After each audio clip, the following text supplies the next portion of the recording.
Também consegue complementar, porque outras sugestões foram apresentadas, Isabel. O Gabriel já coloca para a gente alguns pontos que já foram descartados pelo ministro Rui Costa. Como é que está esse diálogo? O que mais, nesse momento, o governo já tira dessa lista que foi apresentada?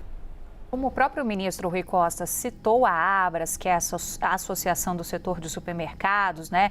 A gente retomou essas propostas para entender de fato o que seria levado para frente nas discussões ou não, Carol. Então, só complementando o que o Gabriel está falando para a gente. Por exemplo, o ministro demonstrou ali uma sinalização do governo estar mais aberto a trabalhar com mudanças em relação ao PAT, que é esse Programa de Alimentação do Trabalhador. Seria o chamado PAT E-Social.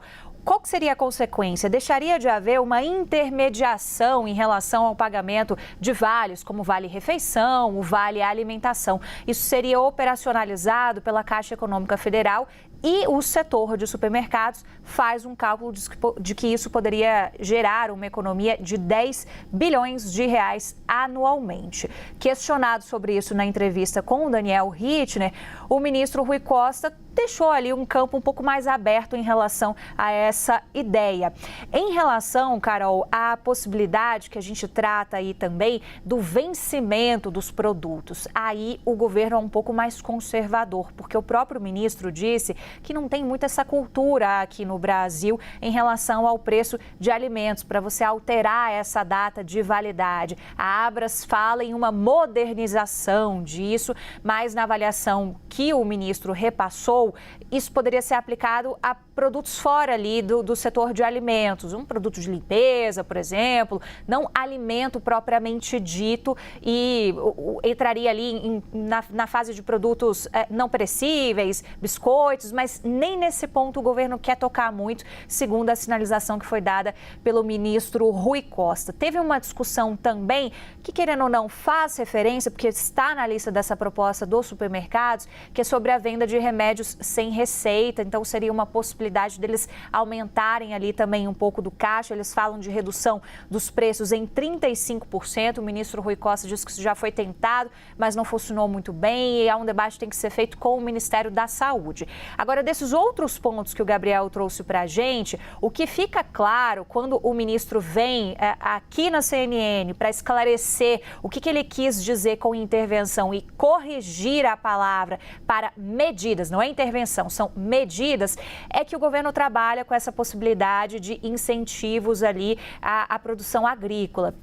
Conversando com fontes do governo, perguntando o que seriam esses incentivos, o que eu ouvi é, Carol, a possibilidade de você dar mais assistência técnica e a possibilidade também de você trabalhar com crédito aos produtores rurais. O governo tem ali um diagnóstico de que a situação ficou muito complicada no ano passado, porque a gente teve dois cenários: seca muito extrema em alguns estados e as enchentes do Rio Grande do Sul. E também complicado do ponto de vista eleitoral, porque, como conversávamos com o Gabriel, a gente está falando de o que o brasileiro está sentindo no dia a dia. Quem vai ao supermercado não gasta mais do que gastava antes para fazer a mesma compra, gasta muito mais, Clarissa. E aí, já de olho em 2026, toda essa articulação tem que avançar. Não, e não à toa, né, a gente já vê uma disputa política grande se formando em torno desse assunto, né, Carol, para se ter uma ideia. Diante da reação, o ministro Rui Costa já veio rapidamente aí tentar avisar, olha, não, a gente está descartando já essa medida, foi proposta para o governo, mas não vai ser isso, porque ficou com preocupação da repercussão negativa, porque é só a gente olhar para o que a oposição ao governo do presidente Lula fez diante dessa notícia, né? Então, a gente observa, por exemplo, uma postagem do deputado Eduardo Bolsonaro, em que ele ironiza ali drasticamente essa decisão, essa discussão feita pelo governo federal, e faz uma postagem onde ele diz, olha, Lula já prometeu a picanha e não entregou e agora quer entregar picanha estragada para a população, mas não é ele que vai comer. Uma declaração assim muito ácida, muito agressiva em relação ao governo federal, o que é de uma ironia, Carol, pelo seguinte: o governo do ex-presidente Jair Bolsonaro chegou a avaliar esta mesma medida por sugestão do setor de supermercados.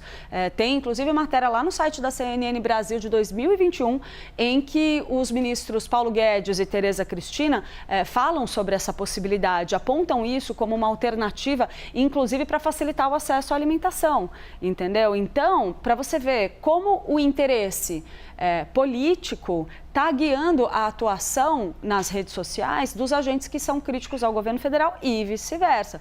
Então, assim, esse é um dos assuntos, é um tipo de assunto que vai sim provocar uma briga muito intensa entre oposição e governo federal, de olho na eleição de 2026, essa questão dos alimentos e, principalmente nas redes sociais, a gente pode se preparar para muita notícia por aí. Obrigada, Clarissa Oliveira. Obrigada, Isabel Mega e Gabriel Monteiro, que vai correr agora para o CNN Money. Já estou olhando para o relógio aqui, falando, vou fazer meu exercício matinal, já faço aqui na CNN já. Então vai lá, para aquela corrida. Obrigada, gente.